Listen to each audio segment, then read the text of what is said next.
Venga, ¿usted alguna vez ha consumido tabaco? También te cuenta que yo estaba arrancando en la antropología y me pasa un tabaco grueso y me dice, mire, si usted no consume este tabaco, yo le puedo a usted hablar de todo, usted nunca me va a entender. El famoso como es adentro, es afuera, que la gente le mete una alquimia a veces muy rebuscada, y la cosa es muy sencilla. Yo recuerdo que una vez él llegó a la Maloca y se puso bravísimo, sencillamente porque él vio que el piso de la Maloca estaba descuidado. Cuando la casa está desordenada, cuando el bosque está desordenado, todo se desordena, se desordenan las relaciones, la salud comunitaria, empiezan a aparecer los bloqueos económicos, los conflictos. Aquí sí se demuestra cómo el camino espiritual no siempre viene de formas paradisíacas, ¿no?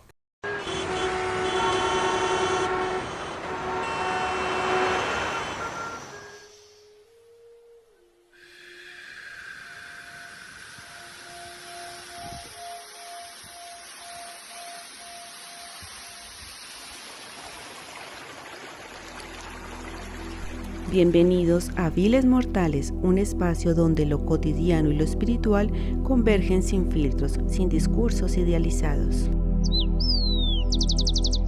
Yo soy Vivian Cobo.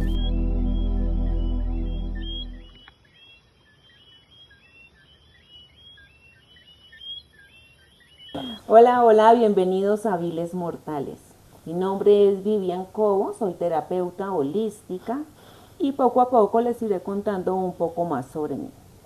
Hoy estoy con mi esposo, con quien hemos querido montar todo este podcast, hablar sobre temas personales.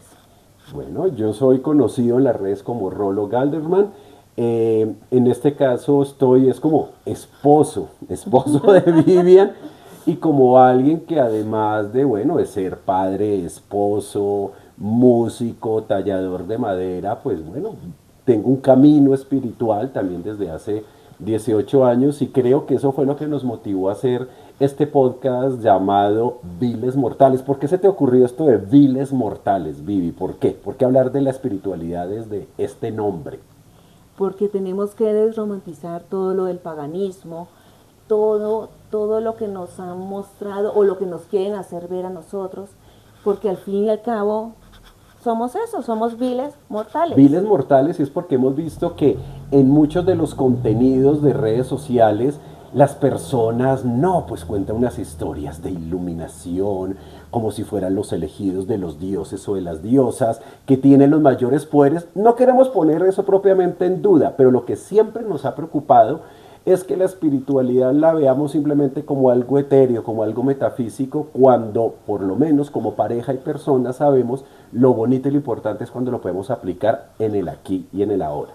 Exacto, cómo vivimos una vida espiritual en este mundo real, mundo material, en el que salimos a trabajar, tenemos trancones, tenemos las esperas como nos pasó ayer en la En la EPS. EPS, historias que irán saliendo poco a poco, los desafíos con nuestras hijas, por ejemplo, Exacto. con tu mamá, mi papá, Exacto, incluso aquí en la casa cuando yo quiero meditar, y yo te interrumpo. exacto. O cuando tú estás en tus rituales y en tus cosas y yo tengo que pasar por encima. Todo Exacto. eso, esa es la vida real que llevamos a cada día. Ser espiritual no es Un elegido. estar todo el tiempo en modo zen. Exacto. Yo creo que el New Age nos ha pintado mucho eso de la luz, de que todo, mejor dicho, es bonito, ¿no? La espiritualidad es un reto constante. Es más, entre más tenemos a veces dificultades y tropiezos, es cuando más nuestra espiritualidad nos pone a prueba y más debemos sacar esas herramientas que hemos aprendido. Por ejemplo, ahorita está pasando el camión del gas y qué tal que nosotros aquí nos pusiéramos fuera de órbita, ¿no? Ni modo, hay que continuar. Exacto, decir corten porque Y tenemos que para volver a nada. empezar. No, esa es la vida cotidiana y tenemos que aprender a convivir, no Así es. solamente con otras personas, sino con todo el entorno. Esos son los retos que tenemos constantemente, a ver cómo aplicamos realmente esa espiritualidad. Ahí sí hay una evaluación de cómo vuelvo y me centro en lo que debo solucionar o desde dónde hablo o cómo recibo lo que está sucediendo, cómo me afecta a mí. Totalmente de acuerdo, y la idea es que esto sencillamente es una conversación de pareja en la que poco a poco iremos integrando a más personas, pero siempre serán ustedes, nuestros oyentes y videntes, los que participen de este diálogo. ¿De qué te gustaría que comenzáramos a hablar hoy, Vivi? Que yo sé que tienes muchas inquietudes, incluso mías, que soy tu pareja. Así es. En el transcurso de estos podcasts, también tú me vas a entrevistar a mí, ¿no? Ah, de acuerdo. Vamos a que ustedes nos conozcan, a quitarnos todas las máscaras, lo que ustedes creen que todo es la perfección, no. Total. Somos humanos y como lo dijimos, Sí. Vamos a viles desenmascararnos mortales. también y somos viles mortales. Exacto, vamos a confrontar cómo es la realidad, cómo es la espiritualidad con la realidad. Entonces hoy quiero preguntarte, tú has tenido un proceso muy bonito Sí, en cuanto a lo que me respecta, porque te ha confrontado muchas veces. sí. Entonces quiero que empecemos de la universidad. Tú estás en la universidad, ¿qué estudiaste? Empecemos por ahí. Bueno, yo de profesión soy comunicador social y me dediqué mucho a lo que fueron los medios de comunicación desde un punto de vista comunitario, educativo, algo de investigación. Ese es mi pregrado. Ahí arranquemos años 90, me gradué en el año 99. Listo, ¿y de ahí qué pasas a hacer? ¿Cuál es tu primer trabajo? Mi primer trabajo consiste en ser productor audiovisual, inicialmente de manera independiente, con unas empresas que hacíamos sobre todo videos institucionales para grandes marcas. Yo hice videos, por ejemplo, recuerdo que el primer proyecto que yo tuve fue para la IBM, aquí en Bogotá, y ya después de haber realizado, digamos, varios proyectos, insisto, con otras marcas, yo hago un diplomado de cine. Ahí conozco unas personas que ven, digamos, mi talento, mi capacidad de hacer producción audiovisual e ingreso a Canal Capital, que en ese entonces es un canal muy chiquito en todo el sentido de la palabra, quedaba en una casa muy pequeña del barrio Quinta Camacho en Bogotá. De hecho era una hacienda que era de los Turbay, imagínense pues la historia de eso, pero era un canal muy pequeño. Y ahí yo comienzo pues a hacer producción y dirección de televisión, e incluso presentación. Parte de lo que me gusta hacer aquí ante cámaras lo aprendí en Canal Capital. Bueno, ¿en qué momento tú decides empezar a avanzar en tu carrera En mi carrera profesional? profesional.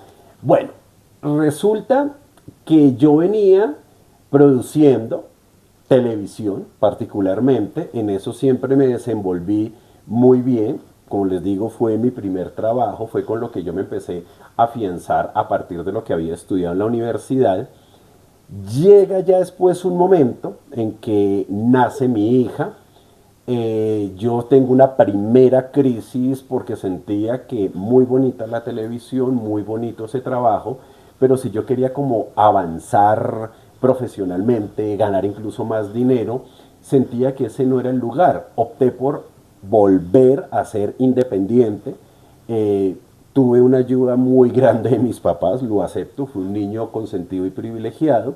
Pude invertir en unos equipos de grabación y edición de video y me dediqué durante bastantes años a ser independiente, nuevamente con marcas, haciendo muchos videos, pero también yo empecé a hacer, digamos, procesos de entrenamiento, o sea, esa comunicación que no es la de los medios de comunicación, sino esa comunicación que sirve para que los equipos de trabajo de las empresas se fortalezcan, para que las personas, por ejemplo, adquieran habilidades de liderazgo, lo que hoy día se llama como coaching, Sí, así pero es, estamos coaching, hablando de que en el realmente. 2000 eso no existía, o sea, esa tendencia no se le llamaba así, pero de cierta manera lo hacía con algo llamado educación experiencial. De hecho, algunas en Canal Capital yo conocí a un entrenador de ninjutsu, de artes marciales, manejaba 5 artes marciales, retirado de la Fuerza Aérea, y él, una vez yo le hice un especial de algo llamado el Gotompo, era un campamento, por Sí. acá precisamente en Huasca, muy japonés. Gotompo significaba o significa encuentro con los 5 elementos, y bueno, era como una cosa muy militar, muy del agua, la tierra, el fuego, el aire, Me encantó vivir la experiencia y después con este sensei, por ejemplo, lo que hicimos fue adaptar esto, lo empezamos a ofertar a empresas, a grupos de trabajo en las universidades y ahí trabajé un buen tiempo. Y el segundo punto coyuntural, así como de giro, que sí me va a revolver, digamos, mucho mi vida y seguramente va a dar pie para lo que vamos a hablar en este podcast, es que lo mismo, llega un momento en que empiezo a avanzar, avanzar, avanzar y me da la típica crisis de, oiga, pero necesito un posgrado, oiga, porque además quería como volver también un poco a una época un poquito más estable en la economía, ¿no? El emprendimiento o ser, digamos, una persona autónoma o trabajar independientemente es muy interesante. Uy, pero tiene momentos de picos. Entonces, por mi hija sobre todo, yo quería también como tener una carrera, primero un poco más estable y segundo empezó a salir en mí alguien que quería nuevamente trabajar un poquito más por la sociedad. ¿A qué me refiero? Y suena cliché. En Canal Capital yo hice programas de cultura, yo dirigí la Franja Metro, que era la franja de niños muy famosa. Me inventé un programa que se llamaba La Nave de Bangú. Era con personajes. Y mira que eso va a tener que ver mucho con lo que seguramente va a salir. Bangú, que es un personaje que yo me inventé, era como un extraterrestre, pero parecía un duende, venía de otro mundo. Me inventé unos personajes que eran antihéroes, entre esos el Capitán Lenteja, que mucha gente dice, mire, el primer superhéroe negro en Colombia no fue el profesor Superó, fue el Capitán Lenteja. La verdad es que eso, pues a uno no lo conocía nadie, o lo que uno hacía no lo conocía mayor gente. Pero fíjate que después, cuando ya soy independiente, en un momento tengo un proyecto muy bello con el Departamento Administrativo de Medio Ambiente, así se llamaba. Y durante un año yo hice un programa de televisión sobre medio ambiente. Eso me implicó pues recorrer todos los territorios en Bogotá, en Cundinamarca, conectarme con la naturaleza. Me fascinó. Y eso coincidió con que yo dije, oiga, pero yo siempre he querido ser antropólogo. Y es cuando hago mi posgrado, mi maestría en antropología. Y ahí, bueno, empiezan a ocurrir una serie de sucesos, pero ese es el segundo punto que ya hace que yo me empiece a encaminar, no solo profesionalmente, sino que empieza a llegar una vida espiritual muy, muy diferente, muy diferente. Bueno, tú llegas a estudiar antropología, Sí, eliges hacer un trabajo con un enfoque muy, muy diferente sí, a lo normal de ese momento sí, y empiezas a conectar con las comunidades indígenas. sí. Fue interesante cuando yo hacía el programa que te cuento del DAMA, así se llamaba, el Departamento Administrativo de Medio Ambiente. Mira qué curioso, justo el primer capítulo era sobre el agua, era sobre los humedales de Bogotá. Yo sí sabía que los humedales eran rezagos de la gran laguna que en algún momento fue Bogotá, que obviamente tenía que ver con ese territorio que la comunidad muisca, que así es como se llama, digamos, este grupo étnico y cultural que conocieron los españoles cuando llegaron a este territorio, tenían esa conexión importante con el agua. Y resulta que pues la encargada del DAMA en un momento nos dice, ay miren, van a lanzar la política de humedales en el Jardín Botánico de Bogotá. Fuimos así, o sea, ese era mi trabajo siempre, ya lo tenía muy automatizado, que las cámaras, que el micrófono, que las luces, para hacer el pietaje, la edición, etcétera, etcétera. Y oh sorpresa, yo sabía que existían las comunidades muiscas en Bogotá y en Sí. Cundinamarca, pero siempre las había concebido como la gran mayoría de personas y era como, seguramente son campesinos, seguramente son personas, digámoslo así, muy que si uno las ve en la calle, pues pasan desapercibidos. Pero me encuentro con un señor alto, barrigoncito, de un pelo blanco, así largo, una cara, un fenotipo de indígena, pues muy, muy, muy, con sus cuentas, vestido de blanco. Y bueno, y cuando el hombre empezó a dirigir como una especie de ceremonia de fuego, estaba alrededor de figuras incluso indígenas políticas, como Atiquigua. Bueno, pero tú cuando lo observas a él, cuando lo ves, Sí, esa imagen, ese impacto que te da al ver un indígena, digámoslo porque es la sí. verdad, un indígena real, Y en Bogotá. y en Bogotá, en Sí, la capital, donde van o sea, hablan de humedales Sí. y todo eso, como tú pensabas encontrarte un No. indígena real. Para nada. Por eso te digo que me pasó lo que después comprendí, es como ese es el encuentro colonial, ¿no? Es decir, lo que el mestizo, blanco, como lo quieran llamar, espera el indígena, ¿no? Que sea exótico, que tenga, mejor dicho, sus atuendos, que parezca indígena. Obvio, me sorprendió muchísimo, hizo un ritual muy bonito, pero sí, era en el marco como político, administrativo. Y fíjate que después de ese proyecto, que es cuando opto por ingresar a mi maestría en antropología, y claro, ya había que elegir el proyecto, ahí mismo yo dije, yo quiero comprender esto, pero lo quiero comprender desde el presente, porque yo dije, es una comunidad muisca moderna, que hace unos años personajes Exacto. como este señor no existían. Hablo de sus atuendos. Pero tú sentiste una conexión, porque en todo lo que hemos hablado hasta el momento, ya has tenido varios contactos con la naturaleza, Sí. con los elementos, iniciamos con esa parte de los elementos, luego estás en los humedales, la conexión Sí. con el agua, la capital Bogotá Sí. es agua, ¿no? Totalmente agua. Y encuentras esta parte muisca Sí, y hacen un ritual, en este caso fue de fuego, ¿cierto? sí. En ese momento que vas al ritual, ¿tú sientes algo, experimentas algo? En ese momento fue como curiosidad, Eso. sorpresa.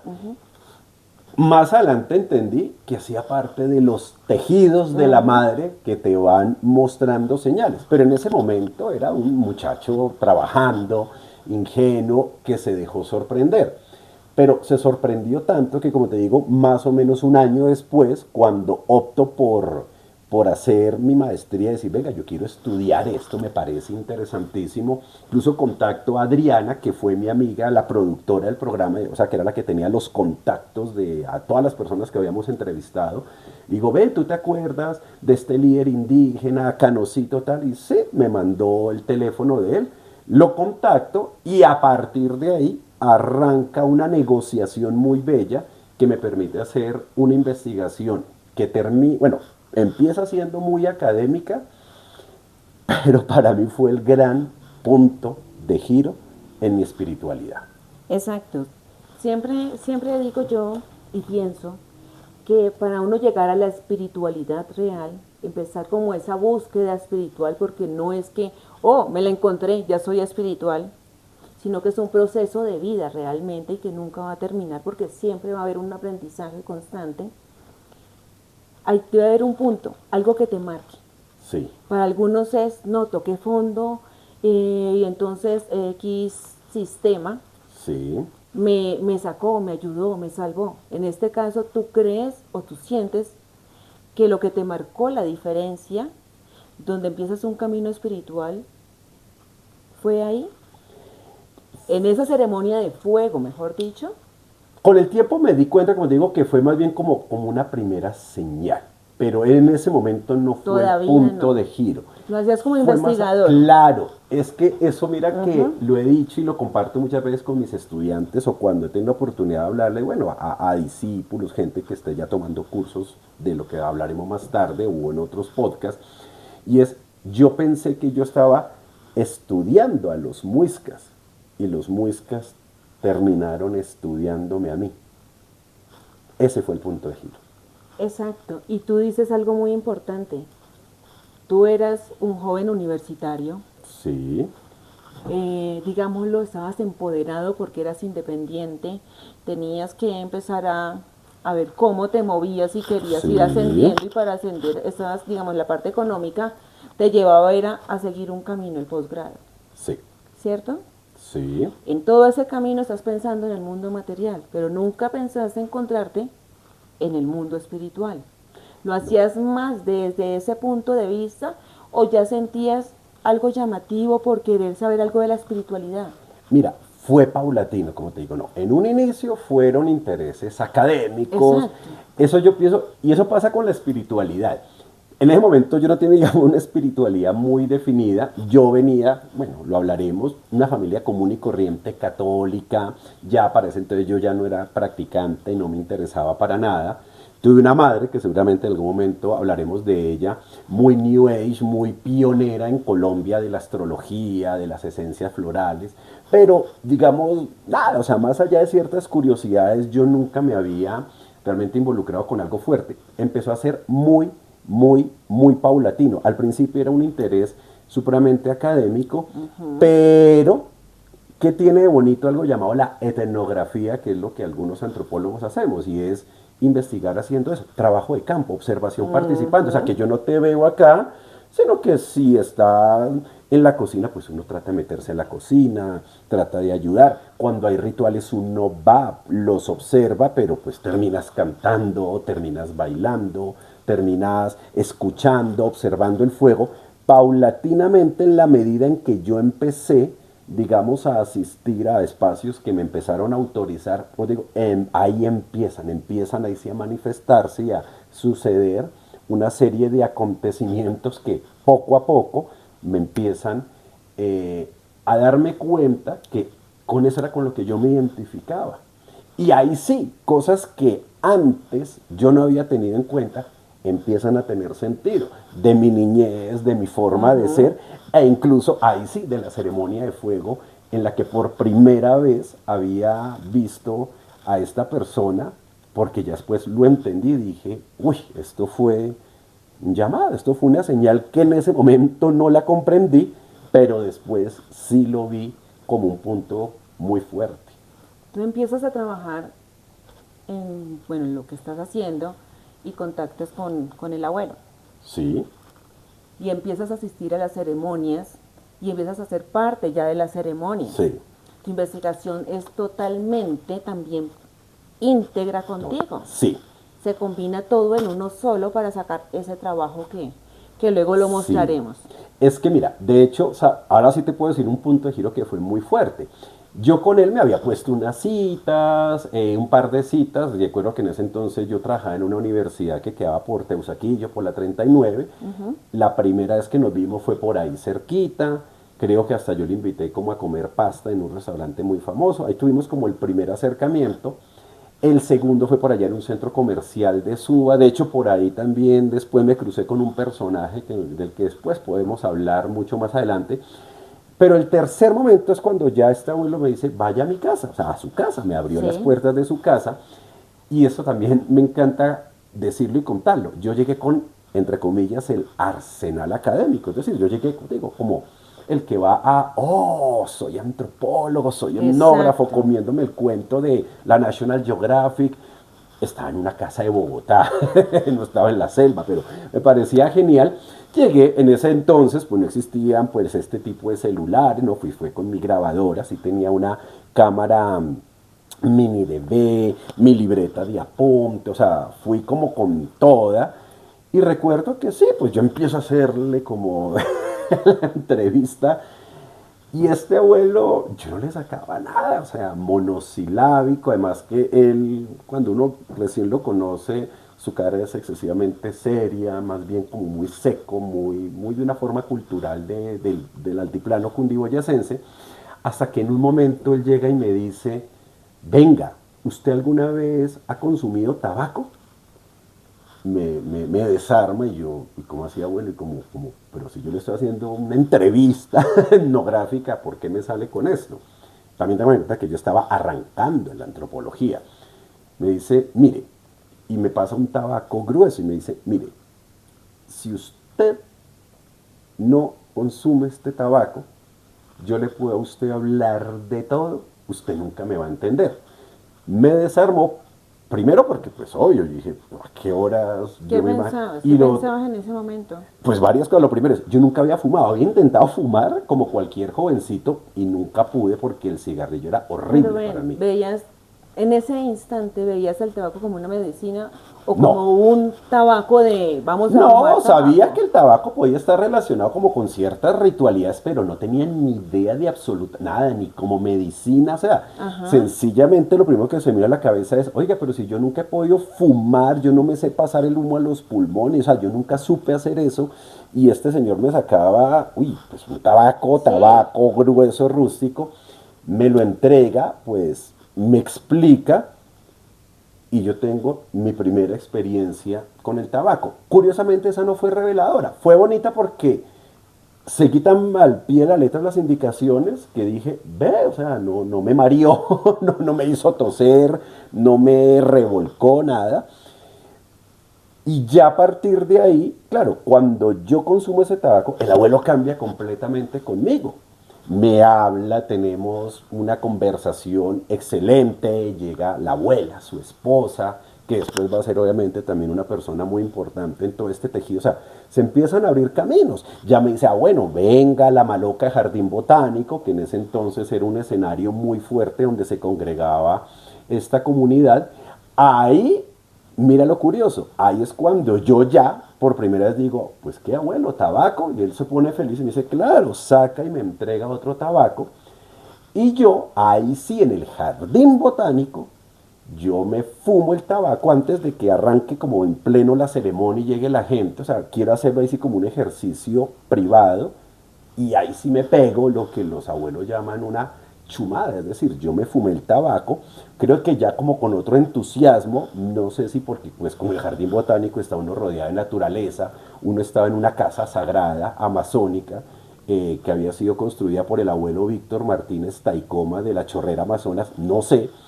Pero claro, ahí sí, cuando yo me consumo ese tabaco, llega un momento en que yo tengo que salir, creo que no regurgito, pero sí tuve la necesidad de acostarme en el pasto, en la hierba, boca arriba, quedarme mirando al cielo hasta recuperarme. O sea, y a partir de ahí, y ahí sí participando en los diferentes rituales, recuerdo que un día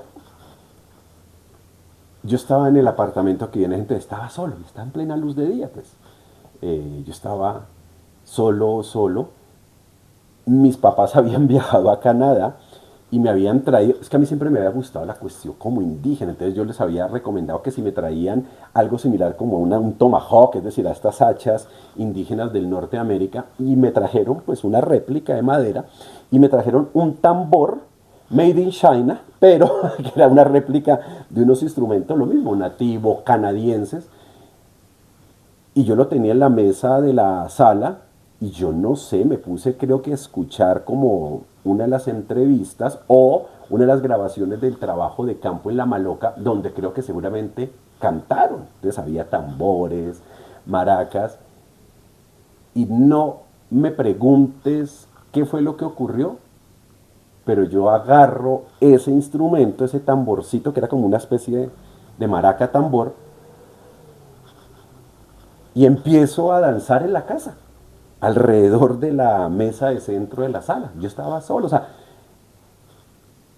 ¿por qué? No tengo la menor idea. Pero obviamente también me cuestionaba porque yo decía, uy, pero venga, la típica, mi distancia, yo tengo que estudiar esto con objetividad, pero ¿por qué me llama la atención cantar? Una parte de mí decía, ¿será que lo estoy haciendo bien? Si alguien me viera, seguramente yo haría el ridículo, o sea, pero lo empecé a hacer. Usted empieza el ego a cuestionarte. Sí. Incluso en esos momentos, porque empiezas, o sea, lo haré bien, si me estuvieran viendo, siempre Sí. el ego hace parte de uno, ¿no? En la forma en que tú llegas allá, como tú lo describes, es ese ego entrando. Claro. Vengo con toda porque tú hablas y mencionas mucho, yo vengo de una familia Sí. Acomodada. acomodada, privilegiado, Sí. ese es un ego. Sí, claro. Y llegas allá, ellos igual te reciben, Claro. pero te quitan todo, te van bajando el ego. Exacto. Con el tabaco, al entregártelo y al empezar el trabajo y la explicación que te dan y lo que te hablan de él, pues el conocimiento de la medicina, el simple tabaco desde el primer momento empieza a hablarte. Y te empieza Claro. a quitar todo.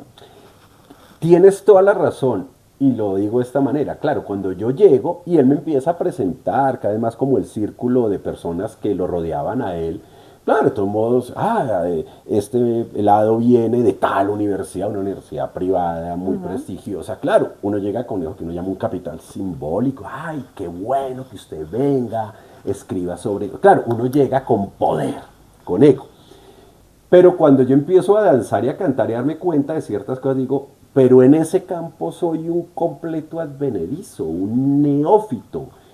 No tengo ni idea de a qué me voy a enfrentar. Y empiezan a venir otras medicinas. De hecho, la segunda medicina de tabaco que yo recibo es lo que comúnmente llaman rapé. A mí ya no me gusta llamarlo así, pues por lo que es la palabra francesa, pero De es el eso polvo hablaremos, que sí. que se sopla.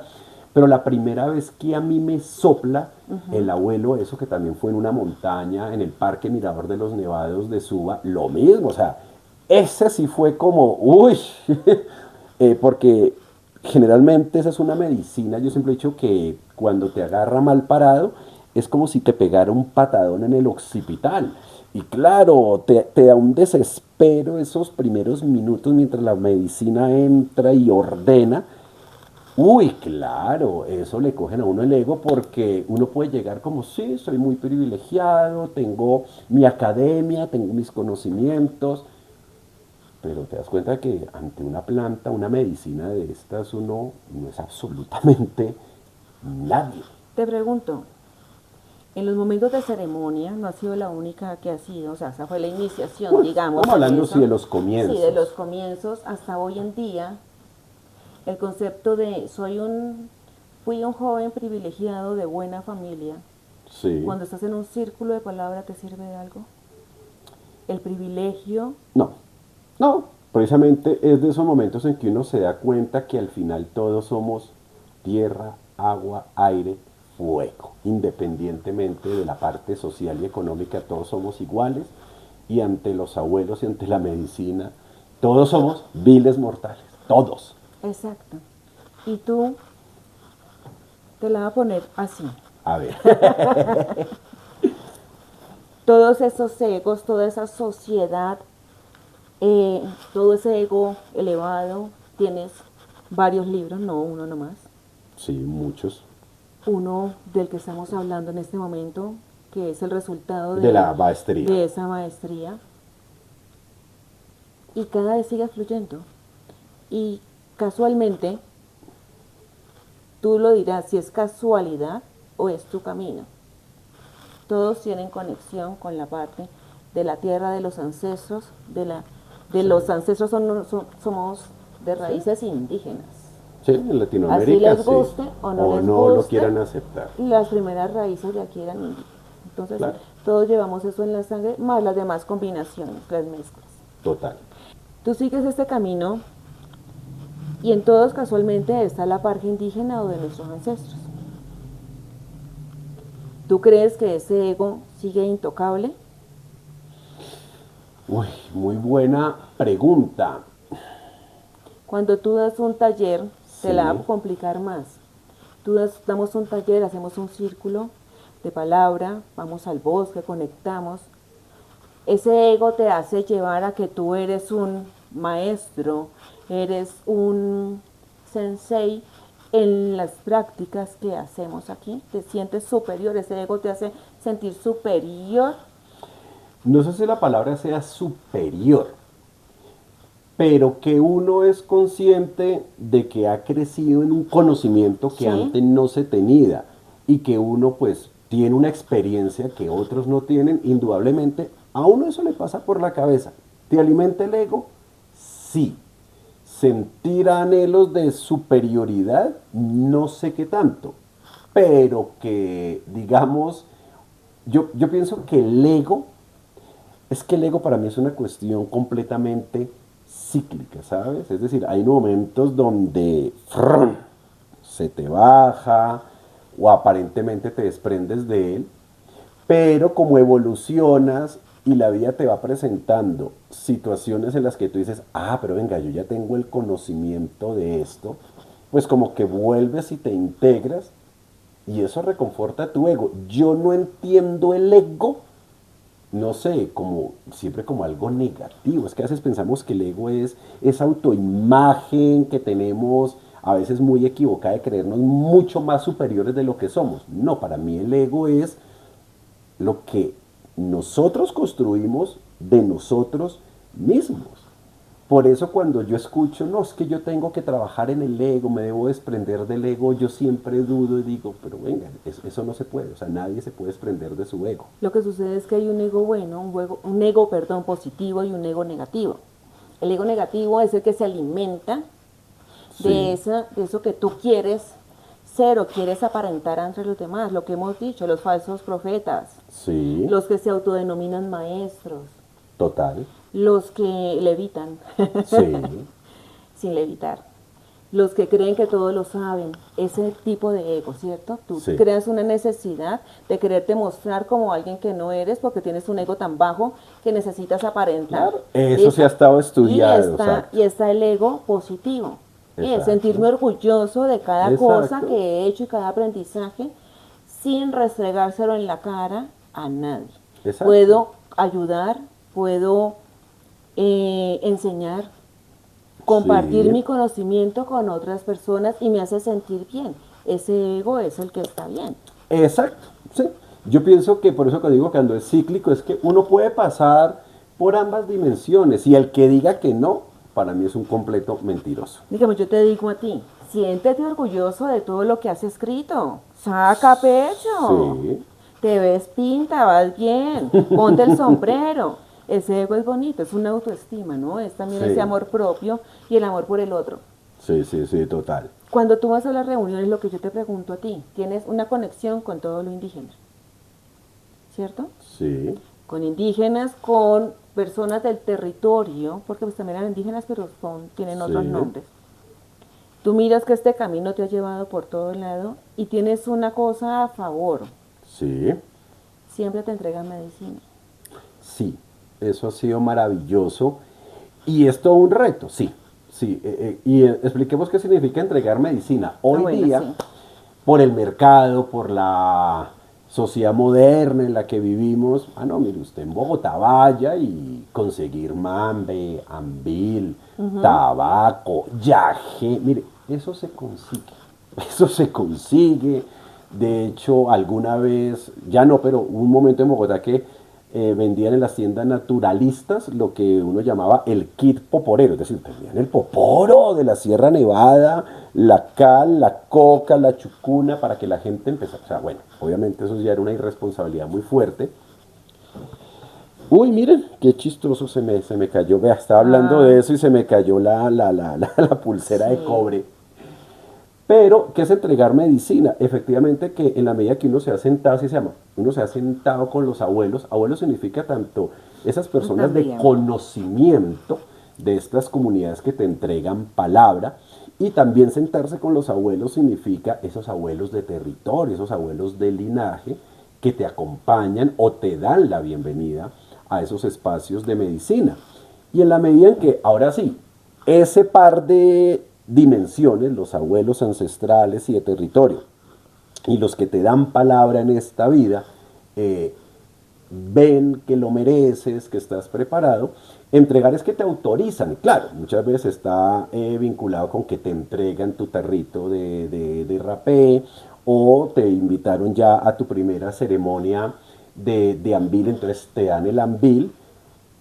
Porque a mí realmente el AMBIL me fue entregado como en dos ocasiones, pero la principal efectivamente fue por el abuelo Víctor Martínez Taicoma, que ya trascendió y fue en un chunsuá o casa de agua en Bosa y fue delante de todo mundo. Entre otras lo hizo, y aclaro, es porque como hubo un momento en que precisamente a mucha gente le están entregando poporo o la gente solita estaba yendo a las calles de Bogotá, donde sea, a conseguir las medicinas y a consumirlas de una manera compulsiva, hubo una gran preocupación entre diferentes autoridades indígenas porque para ellos eso era, bueno, un desorden en el territorio. Entonces cuando él lo hace y de una manera muy, o sea, muy fija, dice, y aquí delante de todos le entrego a este muchacho esto y esto, lo hacía era como para que de mí no hubiese ningún tipo Duda. de duda o de rumor de que, ay, ese profesor se las da de indígena y entonces le dio, no. Entonces por eso, eso sí, por ejemplo, pero mira que eso, mira que eso es una belleza.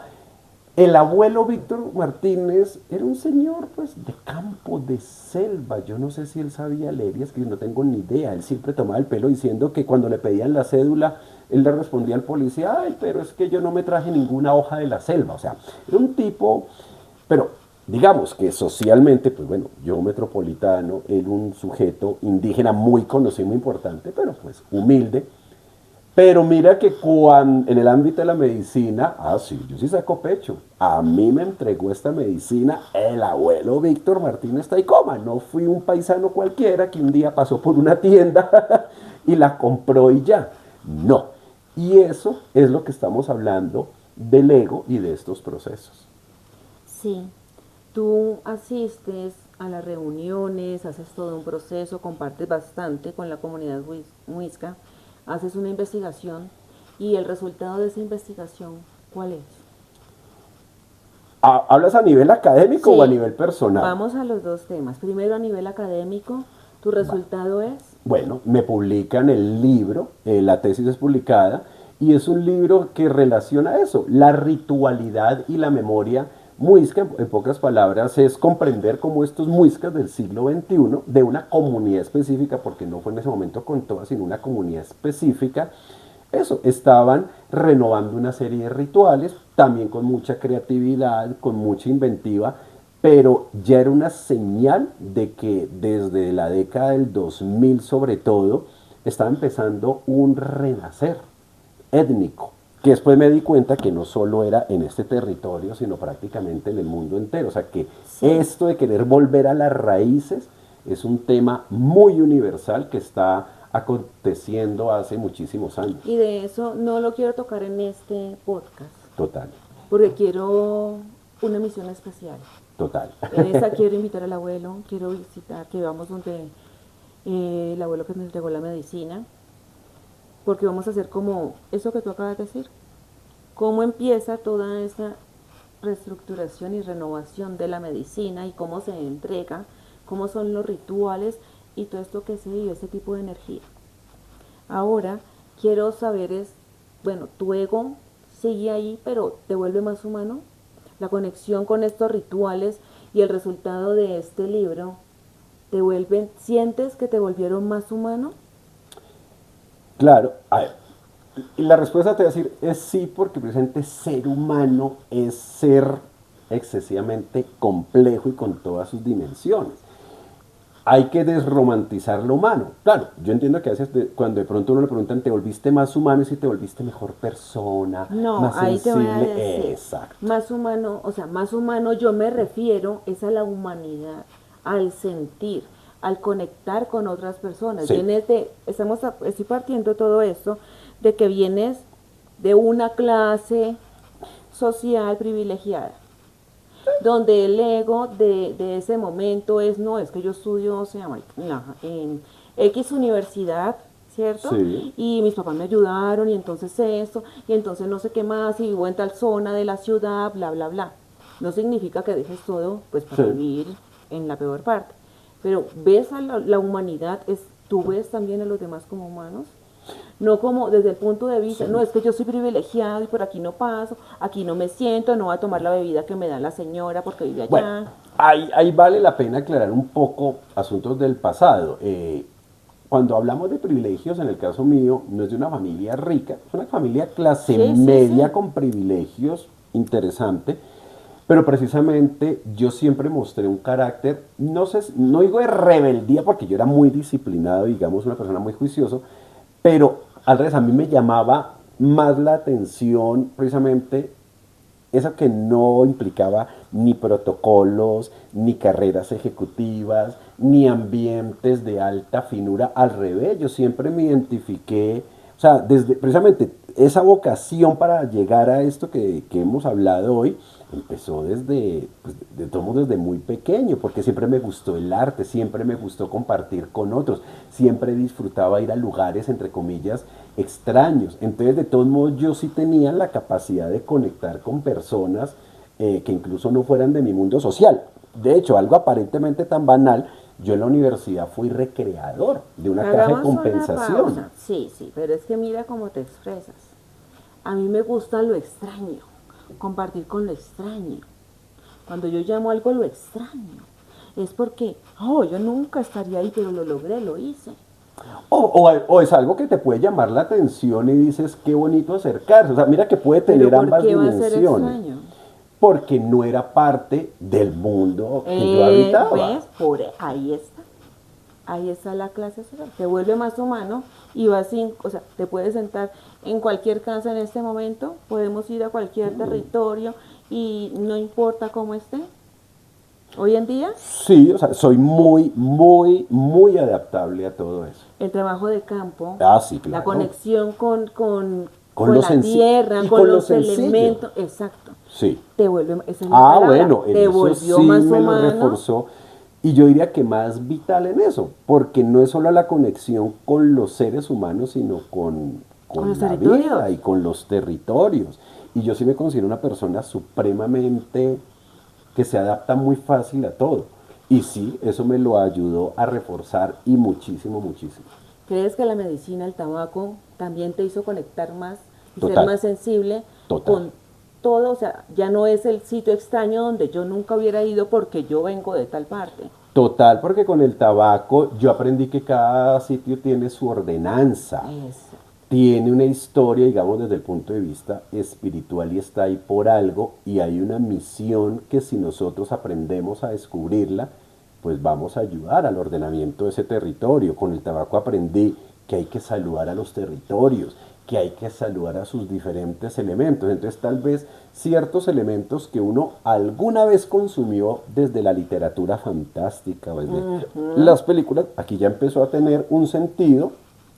No desde por allá, como decimos, una psicosis o por allá una cosa bien. No, no, no. Sino desde lo pragmático y porque yo siempre lo he dicho, es porque a uno también le cambia la vida. Una cosa es salir a un bosque y simular o actuar que tú tienes contacto con la naturaleza. Otra cosa es cuando empiezan a suceder cosas reales en tu vida.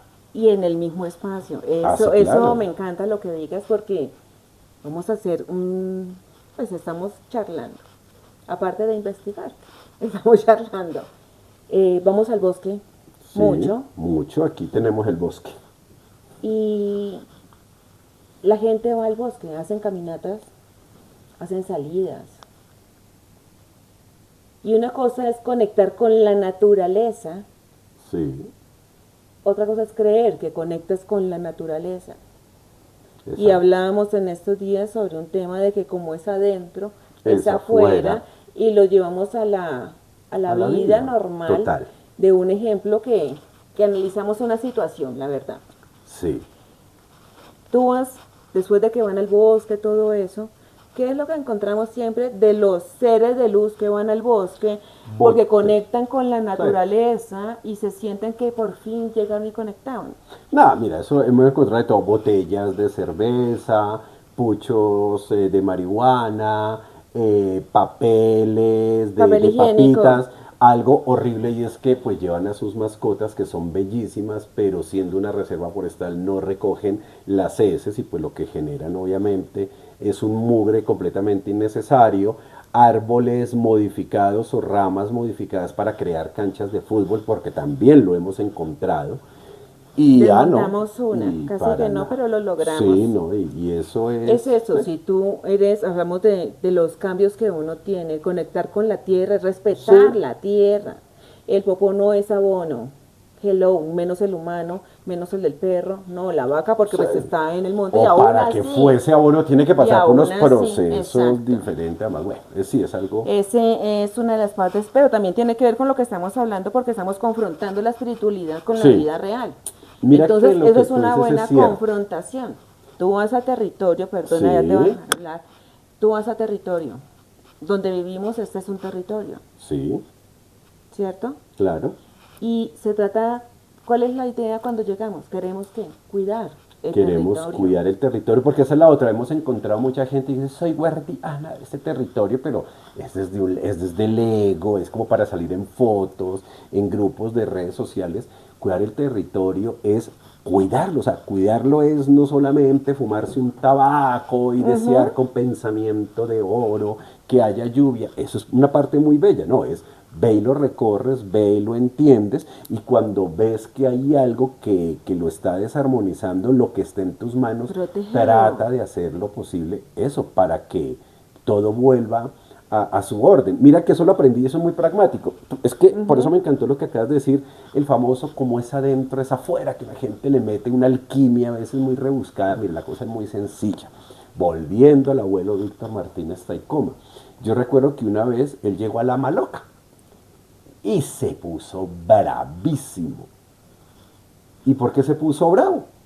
Sencillamente porque él vio que el piso de La Maloca estaba descuidado, o sea, estaba como que con muchos huecos, la comunidad no se había puesto como a cuidarlo, a pisarlo para que quedara liso, y él se pegó una emberracada que incluso dijo, y hasta que tal cosa no suceda, incluso entonces me hacen el favor y el fuego no me lo ponen en el centro de La Maloca, sino me lo ponen, bueno, y lo puso muy cerca de la entrada. Claro, después uno entendía que para este tipo de visiones del mundo y del universo, cuando la casa está desordenada, cuando el bosque está desordenado, todo se desordena, se desordenan las relaciones, la salud comunitaria, empiezan a aparecer los bloqueos económicos, los conflictos. Fíjate, Vivi, que si tú recuerdas, más o menos para la época en que empezamos a darnos cuenta de las principales, digamos,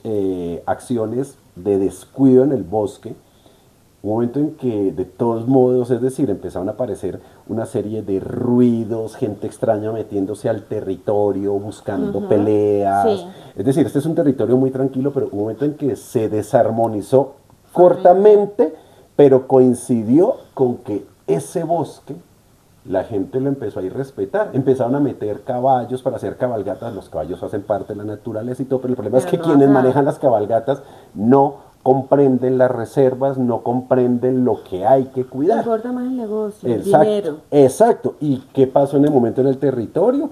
Yo recuerdo, aquí hubo peleas, se metía la policía, asustaron mucho. jóvenes borrachos caminando y buscando pelea, aquí caminando al frente de la casa. Y hubo eso, como unas semanas supremamente tensas. Eso es, como Sí. es adentro, es afuera Sí, y viceversa. también. En el sentido de, si tú eres una porquería por dentro y quieres decirle a los demás que eres excelente persona, los resultados de los trabajos van a ser una porquería. Si tú te puedes arreglar, perfumar y todo eso, y qué tal que la casa estuviera vuelta a nada, pues solamente Total. para pantalla, no es lo que respiras, es el aire que respiras, así mismo la energía vibra y Exacto. conecta con otras personas, nos visitan los gatos, los pájaros, todos los que quieran, Exacto. etcétera. Esa es la armonía. Quiero preguntarte para ti, ¿qué crees que te regaló el tabaco? Cuando empezaste en la vida, vamos, háblame de las dos cosas porque creo que están unidas. ¿Qué te regaló el recibir la medicina del tabaco? Tú ibas con una expectativa de un trabajo desde la parte material, Sí. ¿cierto? Lograste un resultado de la Sí. parte material, el físico, el Sí. libro, obviamente, pero ¿qué más te regaló el tabaco en ese momento? Uy, muchas cosas. Pero sobre todo el tabaco lo que más me regaló es, ahí sí, y no es palabra ni es carreta, es la apertura de caminos. Aquí sí se demuestra cómo el camino espiritual no siempre viene de formas paradisíacas, ¿no? Que es lo que a veces todo el mundo piensa, que lo espiritual todo es bonito, todos son elefantes de colores y arcoíris. No. Sí. El tabaco me ayudó a fortalecer, o sea, me dicho, cuando aprendí a comprenderlo y a conectarme con él, no, me dio mucha fuerza, me ayudó a conseguir estabilidad en todo el sentido de la palabra, me abrió caminos. En ese momento yo pude incluso ir a vivir en ese momento, pues, con mi núcleo familiar En un a lugar Estados mejor. Unidos. Pudimos, claro, estar en un lugar mejor, comprar ya apartamentos, o sea, como que incluso la vida material empezó a mostrar unos indicadores de mejoría. Pero al mismo tiempo también en esa parte más íntima, familiar y de pareja, empezó a mostrar que hasta un cierto punto ya tenía que llegar el camino, por ejemplo, con esa persona. Hablo particularmente de mi De expareja. Pepita, pongámosle Pepita para no decir Pepita, nombres. sí, yo estuve casado con Con Pepita. Pepita antes de Vivian, y con Pepita pasaron muchas cosas, porque en algún momento ella también fue, digamos, de cierta manera cómplice, le gustó, le parecía interesante, pero en otros momentos se empezaba a denotar cada vez más las incompatibilidades que teníamos, y yo creo que ese terremoto, esa telúrica de la relación fue movida mucho por el tabaco, que en algún momento lo que estaba era sencillamente poniendo a prueba y mostrándonos que, insisto, nuestro camino juntos, Cada uno tenía hasta ahí tenía que llegar en una un vida punto para- determinado, porque definitivamente ya después Pepita no quiere saber absolutamente nada de eso, y es todo lo contrario.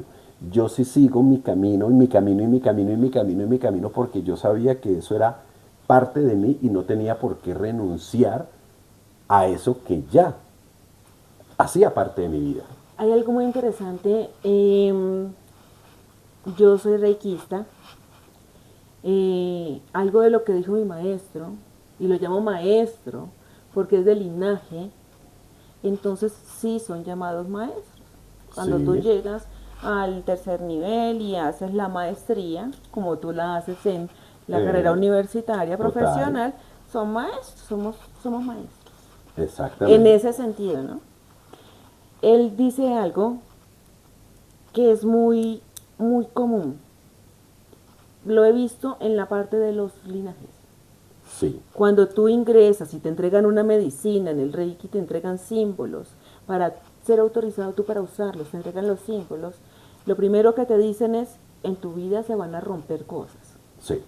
Se pueden destruir 100% relaciones. Se puede acabar el trabajo que toda la vida llevabas ahí. Lo que tiene que destruirse se debe destruir, y debes permitir que se destruya para poder que te llegue lo que tú estás pidiendo, porque ya vas un nivel más avanzado y no es Sí. ego, sino que ya estás en un camino. Bien. El choque de, perdona, se me fue la palabra, cómo viene la espiritualidad, Sí. cómo recibes todo eso, ¿cierto? Cuando empiezas ese camino espiritual, no es el fácil. No. Y eso tú me lo estás mencionando en este momento con el tabaco Mira. te revolcó. Es que acabas de decir algo mágico, en el sentido de que eso mismo me lo decía el abuelo. El abuelo que me entregó a mí tabaco, el que hemos hablado, varias veces salió esa palabra. O sea, cuando teníamos nuestras conversaciones, incluso etnográficas, pero a veces eran como entre lo etnográfico y ya era una cuestión de aprendizaje mío espiritual. Él me decía, uy, usted no se imagina la gente que he conocido en esto, que cuando ya se conecta así con la madre, es decir, como esta gran matriz, la madre tierra, La Pachamama. a la gente se le desordena la vida. Y me decía, hay gente que pronto tiene que cambiar de trabajo, se tiene que mover de un lugar, se le acaba la pareja. Mira que yo en ese momento, pues ahí sí lo mismo, lo escuchaba con curiosidad y no ¿No lo sospechaba que eso era lo que Te me iba a estaban pasar a mí. hablando. Y como se dice hoy día, 3 doritos después, a mí, o sea, gran parte de mis movimientos telúricos espirituales tiene que ver con la finalización de este matrimonio, que tuvo sus momentos muy complicados, pero tienes toda la razón. Hizo parte de ese caos, después lo entendí, en ese momento no manejaba esa parte, Claro. ese caos que es necesario para que haya un nuevo orden, que eso es una estructura, pues bueno, muy presente en varios sistemas de creencias. Como el capítulo quedó en punta, entonces no olviden suscribirse y darle clic a la campanita.